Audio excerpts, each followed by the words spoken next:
Hello everyone, it's Jamarl Thomas. Welcome to the Progressive Soapbox. Haven't said that one in a while. Sometimes there's an intro, and the intro just kind of sets the tone for the show. I hope everyone is doing okay this evening. This is a Wednesday evening. That is going to be that's going to be brutal. I have to drive from here to DC, and I think it's like maybe a 2-hour drive. Earlier in the mornings, it's not that bad. I don't function all that well in the mornings. It's like I have brutal insomnia, and sometimes it makes it like I don't function well. So it's like if I am up much late at night, I tend to just stay up and just kind of go into the rest of the day. But that means that there's going to be a drive at like 4 or 5 in the morning in order to get there on time. Oh, that's gonna hurt. That's gonna hurt. But I like being on radio, so it's going to take place.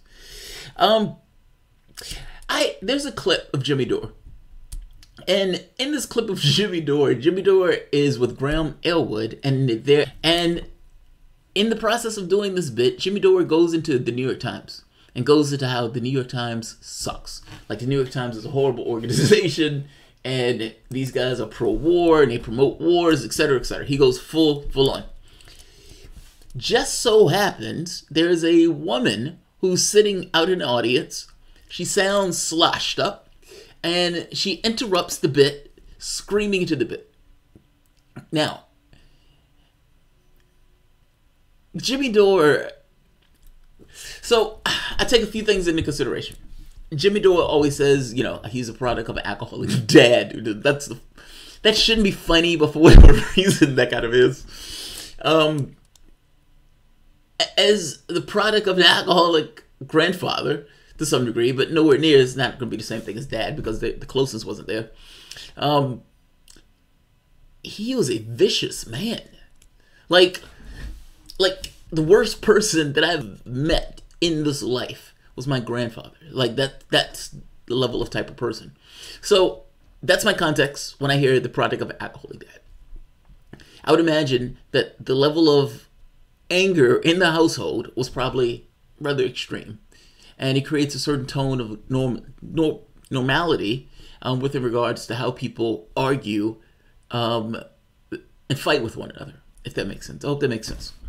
It's like I don't curse at my wife in anger. And I would almost say it's somewhat of a rule for both of us. At least we try not to, because it feels like you step over a bound at that point. It's just hard to kind of put it back together. Don't get me wrong. We're dicks to one another, so there's that. So that frustration is taken out in other ways. But there's bounds of normality that we try to stick to. That wasn't necessarily that way in my grandmother's household. So that's the point I'm making. So there's that. The second part, I even understand that she's a heckler. And it is aggravating as shit if you're doing a comedy routine and there's somebody who's interrupting your act with information that is not pertinent to what you're trying to say. So I even get that. Taking all of that into consideration, it is still brutal to watch.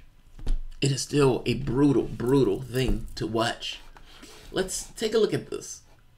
Let's see. Right here. And by the way, the point that Jimmy Dore is making here is right. I agree with the point that he's making. This thing that the New York Times promote wars. You go back to one war after the next, they promote wars. Think about CIA operations that take place across the planet.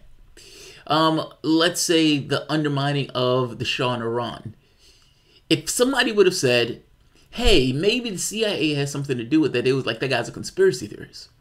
The media, for the most part, reports and pushes these wars. These wars can't propagate themselves without the media's backing on this. So take a look at this. Maybe I'm wrong, but I thought this was a little brutal. He went full retarded. They say you never go full retarded. He went full retarded. But let's watch him. It's entertaining, but entertaining and like watching a car crash. Thomas, why can't I think of his? The guy, Thomas Friedman. They keep on Thomas Friedman, who said, we need to go into Iraq from Basra to Basra and go door to door and stick a rifle in their faces and say, suck on that. That was his advice for what we should do. And he knew that Iraq didn't attack us. He even admitted it. He said, but we had to go make a statement. So we have to go terrorize fucking innocent people so we can make a statement that we're the United States. And that's the kind of people the New York Times give a raise to. And who do they fire? People like Chris Hedges. What's that? That's not true. That is true. That's what happened. That's absolutely What's not true about it? My father is a two-time Pulitzer Prize-winning journalist from the New York Times. What's his name? Kevin Noblett. He worked Yeah. for the Associated Press. And what does that have to do with Thomas Friedman sucking dick as bad as he does? Huh. I mean, my dad can suck. What does that have to do with Thomas Friedman? What does that have to do with Thomas Friedman? What I just said about Thomas Friedman? You're throwing shit out there. I'm throwing shit out there. I made a statement about Thomas Friedman, and then you started talking bullshit about your fucking dad.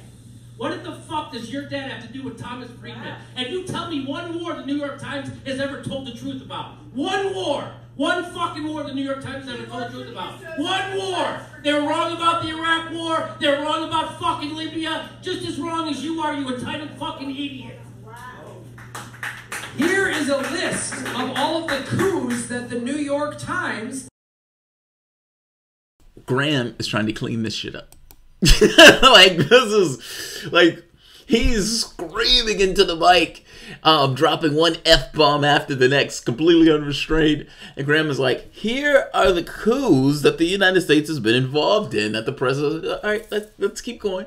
It goes from like 10 to 20. And very quickly. Let's keep going. Has endorsed 1954 Guatemalan coup. The New York Times supported it. The 1961 Cuba Bay of Pigs invasions. The New York Times endorsed it. The 1964 Brazil coup. New York Times endorsed it. The 1965 Dominican Republic invasion. The New York Times endorsed it. The 1973 Chile coup that put Pinochet in power, who fucking committed genocide against his own people. I'll give you $500 if you can tell me who Chris Hedges fucking is. You can't fucking do it, you empty-headed knucklehead. Who the fuck is Chris Hedges? You're you done. know who fucking Chris Hedges is? You're done. You don't even know who it is. Yeah. Fucking brain, you entitled fucking moron. You're an entitled fucking moron, Yeah. and your dad pushes war in the New York Times, so go fuck yourself. Wow, I bet they're all alcoholics, though. That's right. Is your dad an alcoholic? I'm an alcoholic. He's not. Mine is. Just walk them out. Just You're get the done. fuck out of here. Go back to your entitled fucking sorority and go listen to Rachel Maddow. She'll tell you the truth. Go read the New York Times. That's intense, man. Like, also, there's another part to this. I would imagine you have to control your space. Like, if you're a comedian, you're on stage, the last thing you want is someone in the audience, some heckler, taking control of what's supposed to be your time and your attention. So to some degree, I would imagine you have to puff up your chest in order to make sure that you control the space, even if you're controlling that space by screaming at the height of your lungs. Maybe I'm wrong on this. Maybe I'm being too soft on this, but this seemed real extreme to me. Or just really intense. Let's watch this one more time.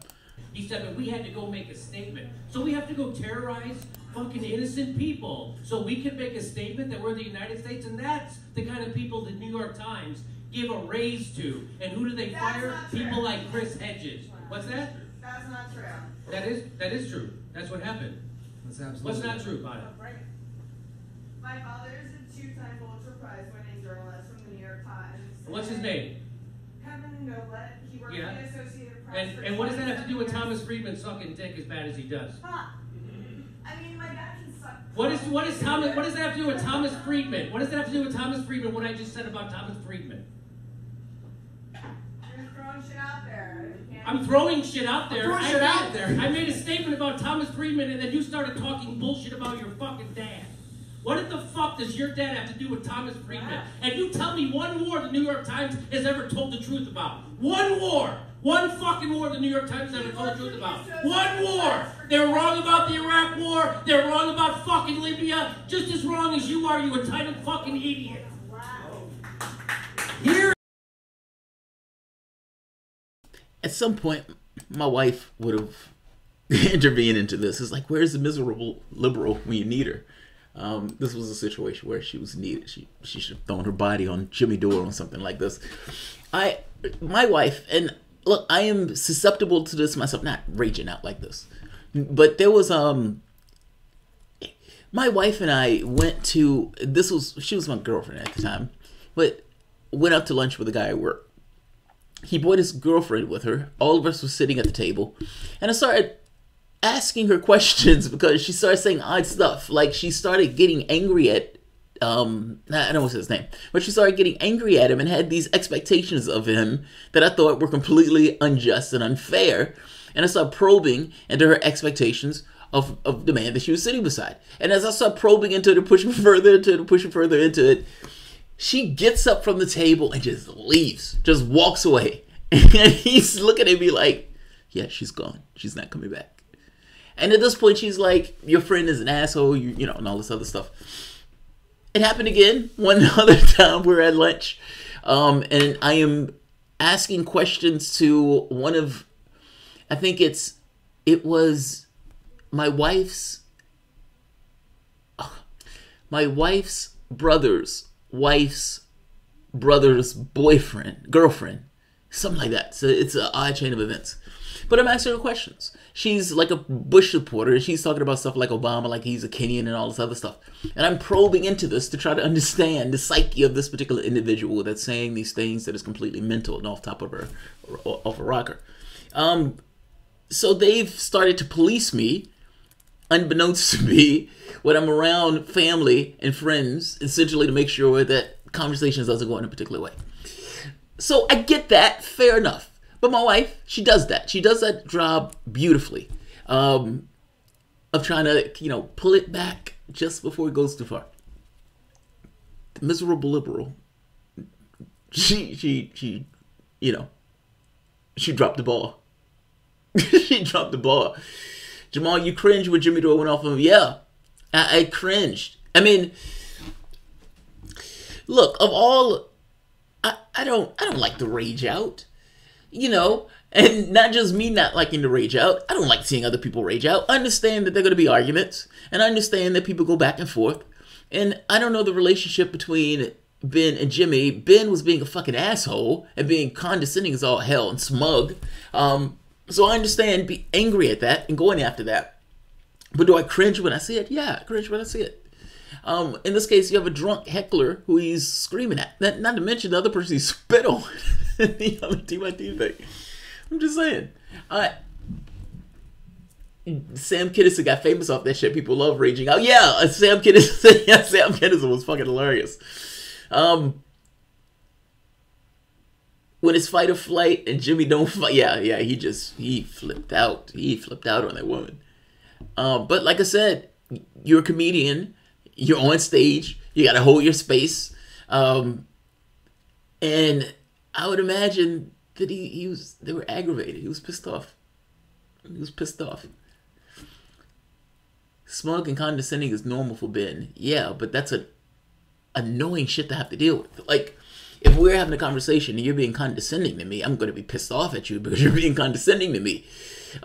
Whether you're right or wrong, if you're being a cunt to me, I'm going to have some issues with the fact that you're being an asshole to me. So, I'm just saying, I understand the, I understand why you raged out at Ben.